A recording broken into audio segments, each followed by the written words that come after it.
దాంట్లో ఏం చెప్తా ఉన్నారు 2021 వరకు కనీసం జనరల్ ఇండస్ట్రీస్ సంబంధించి 1095 కోట్లు, ఎస్సీ ఎంటర్ప్రైజెస్ సంబంధించి దాదాపు 300 కోట్లు, అట్లాగే టీఎస్పీకి సంబంధించి ఒక 250 కోట్లు, దాదాపు ఇవన్నీ కలిపి ఒక 2000 కోట్ల దాకా పైబడి ఉంటుంది. వీటన్నిటిని తప్పనిసరిగా చేయాల్సిందే అని చెప్పి బలవంతంగా వారు కావాల్సినటువంటి అన్నీ చెప్పి నన్ను ఈడ బలవంతంగా తీసుకొచ్చారు.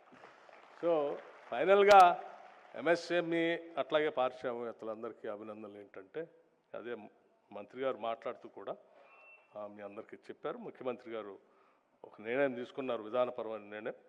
తప్పనిసరిగా ఈ పెండింగ్ ఉన్నటువంటి ఎంఎస్ఎంఈకి సంబంధించినటువంటి ఈ సబ్సిడీస్ అమౌంట్ ఏదో ఒకటేసారి చేయలేం, కానీ మీ అందరికీ తెలుసు ఆర్థిక పరిస్థితి, ఒకటేసారి చేయలేం, కానీ తప్పనిసరిగా విడతల వారీగా ఈ సంవత్సరం కొంత చేసుకుంటూ వస్తామని చెప్పి ఈ సందర్భంగా మీ అందరికీ మనవి చేస్తూ ఎంఎస్ఎంఈలు బాగా అభివృద్ధి చెందాలని రాష్ట్రంలో, తద్వారా ఈ రాష్ట్ర ప్రగతికి జీడిపికి మీరు పెద్ద ఎత్తున ఉపయోగపడాలని చెప్పి నేను మనస్ఫూర్తిగా కోరుకుంటూ